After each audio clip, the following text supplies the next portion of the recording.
اگلا سین، 1 ماہ تک ہانیہ سب سے اپنی پریگنینسی چھپاتی رہی، مگر اس کا بڑھتا ہوا وزن اور الٹیوں نے اس کا یہ راز اس کی روم میٹس کے سامنے کھول دیا تھا۔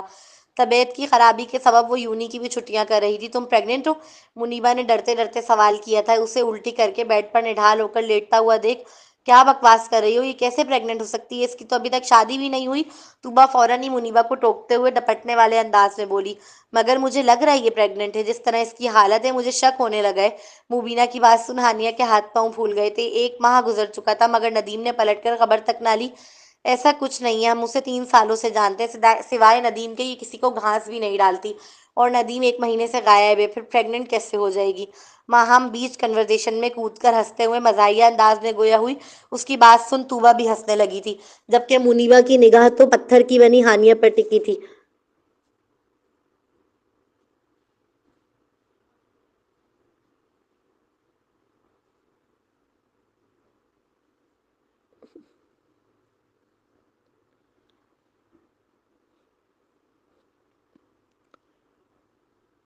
جو اتنی بڑی بات پر بھی منہ میں دہی جمائے بیٹھی تھی۔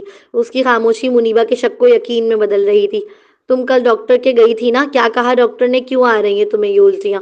منیبا کسی تفتیشی افسران کی طرح تفتیش کرنے لگی۔ کچھ نہیں، بس دوائی لکھ دی، وہ آنکھوں پر ہاتھ رکھ کے دھیمے لہجے میں جواب دینے لگی۔ یار تمہیں نظر نہیں آ رہا اس کی طبیعت ناساز ہے؟ کیوں اتنے سوال کر رہی ہو اس سے؟ چلو تم میرے ساتھ لائبریری چلو۔ ہم نے اس کا ہاتھ پکڑ کر کھینچا تھا۔ یار میں تھک گئی ہوں، تم طوبا کو لے جاؤ۔ وہ بستر پر گرتے ہوئے بولی، اف اچھا طوبا میں پیاری بہن ہوگی، چلو نہ میرے ساتھ۔ ہم کے التجائیہ انداز میں کہتے ہی طوبا نہ چاہتے ہوئے بھی تیار ہو گئی تھی۔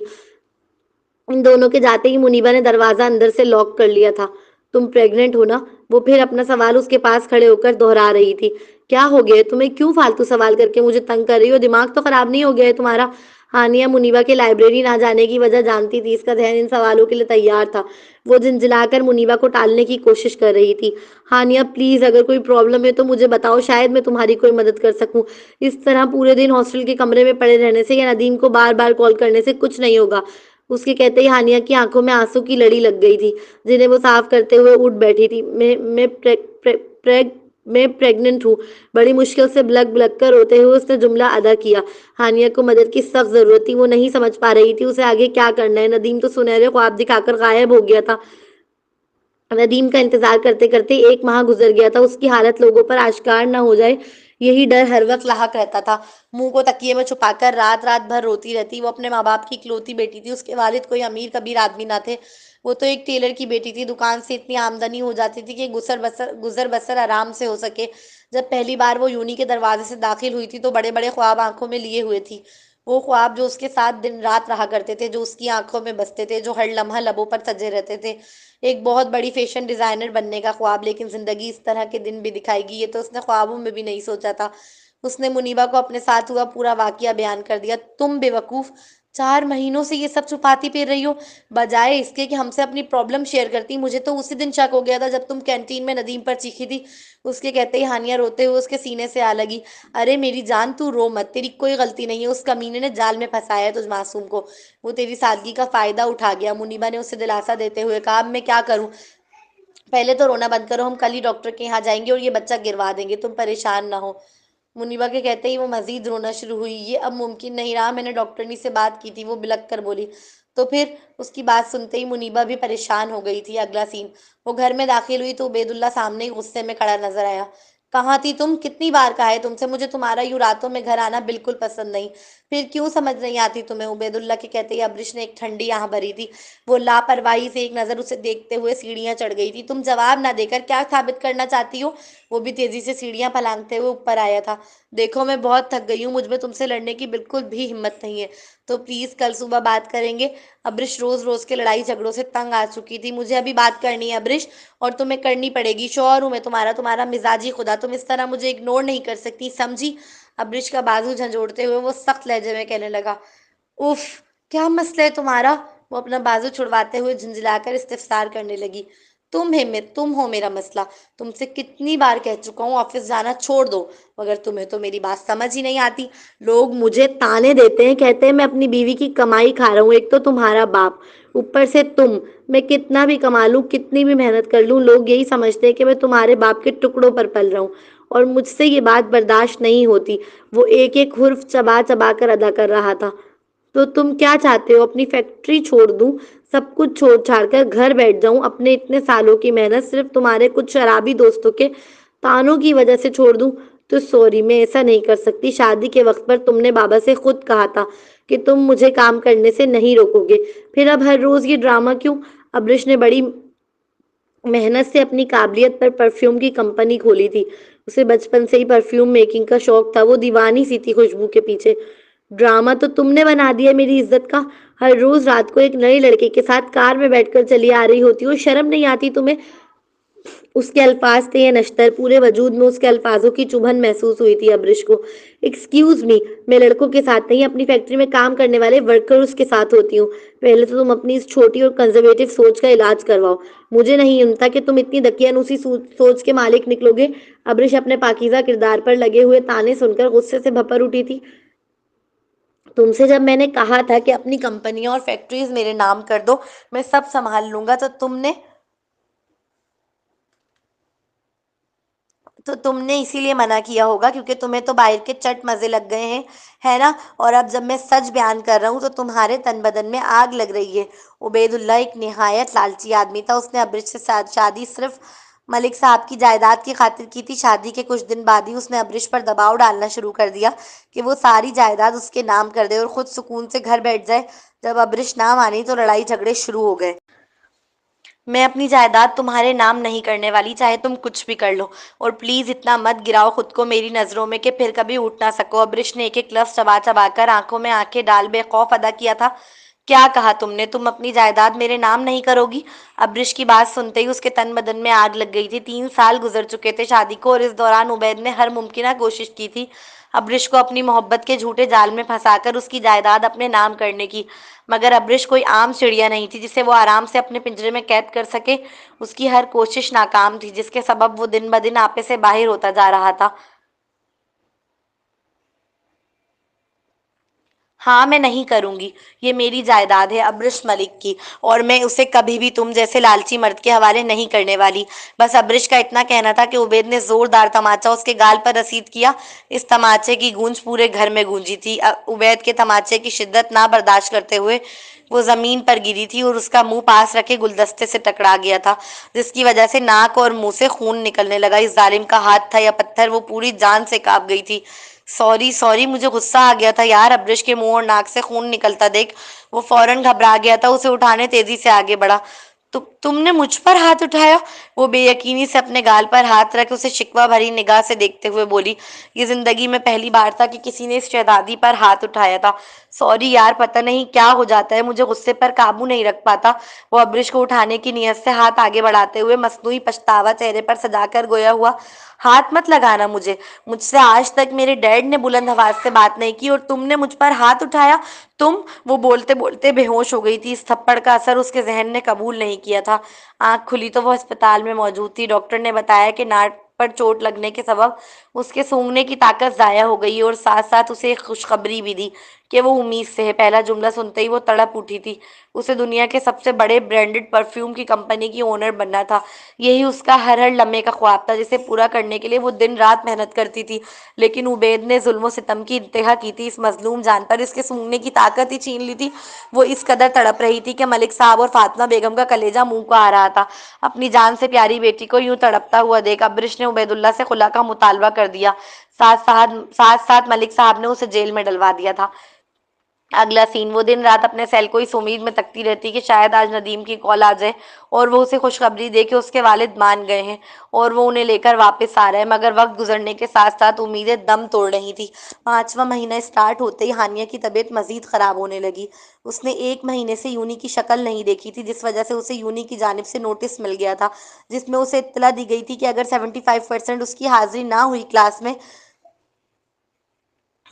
تو اسے اس سال ڈگری نہیں دی جائے گی۔ اس نوٹس کی وجہ سے وہ اور زیادہ پریشان رہنے لگی۔ اچھا کھانا پینا نہ ہونے کے سبب وہ دن بدن کمزور بھی ہوتی جا رہی تھی۔ مجھے چکر آ رہے ہیں۔ ہانیہ پانی کا گلاس اٹھا کر ابھی 2 قدم بھی نہ چلی تھی کہ اس کا سر چکرانے لگا اور وہ زمین بوس ہو گئی۔ منیبا اور ماہم تیزی سے اس کی جانب لپکے. تم ٹھیک تو ہو؟ تمہیں ہسپتال لے کر چلیں؟ اس کے چہرے پر پانی کا چھڑکاؤ کیا گیا تو وہ ہوش میں آئی تھی. ماہم اسے دیکھتے ہوئے فکر مند لہجے میں استفسار کر رہی تھی، جس پر منیبا نے صاف انکار کر دیا تھا. ایک بات کہوں، ہو سکے تو گھر چلی جاؤ. اب تمہارا ہاسٹل میں رہنا ٹھیک نہیں، اس سے پہلے تمہارے کردار پر انگلیاں اٹھنا شروع ہوں. ماہم کے کہتے ہی وہ دونوں حیرت سے اس کی جانب دیکھنے لگی. تمہیں پتہ ہے؟ ہانیہ روحانسہ لہجے میں پوچھنے لگی. ہاں، تمہاری حالت چیخ چیخ کر خود بول رہی ہے. مجھے تو ڈر ہے کہیں اوروں کو پتہ نہ چل جائے. اس کے کہتے ہی ہانیہ شرمندگی سے پانی پانی ہو کر بلک بلک کر رونے لگی. میں گندی لڑکی نہیں ہوں، مجھے تو خود نہیں خبر مجھ پر یہ قیامت کیسے ٹوٹ گئی. وہ بلک کر اپنے کردار کی صفائی دینے لگی. چپ ہو، دیواروں کے بھی کان ہوتے ہیں. میں 3 سالوں سے تمہارے ساتھ ہوں، میں جانتی ہوں تم کتنے مضبوط کردار کی مالکن ہو. ضرور اس ندیم نے تمہیں پھنسایا ہے، تبھی تو وہ دم دبا کر بھاگ گیا. تمہیں اس حالت میں مرنے کے لیے اکیلا چھوڑ کر. اس کی آنکھوں میں ندیم کا نام لیتے وقت شدت سے نفرت جھلک رہی تھی. یار، میں اس حالت میں گھر نہیں جا سکتی. میرے والدین جیتے جی مر جائیں گے. پھر تم ہی بتاؤ میں کس منہ سے گھر جاؤں. اس کی غم سے نڈھال حالت دیکھ ماہم اور منیبا کی آنکھوں بھی اشکبار ہو گئی تھی. یہی نتیجہ ہوتا ہے بوائے فرینڈز بنانے کا، طوبا سرد لہجے میں کہتے ہوئے کمرے میں داخل ہوئی تھی. بوائے فرینڈ نہیں تھا وہ میرا، منگنی کی تھی اس نے مجھ سے. کہو تو اس کی پہنائی ہوئی انگوٹھی دکھاؤں؟ شادی کا وعدہ کیا تھا اس نے مجھ سے. طوبا کے الفاظ نشتر کی طرح دل کو چبھے تھے. ہانیہ اپنے وجود میں ہمت جما کر اٹھ بیٹھی تھی.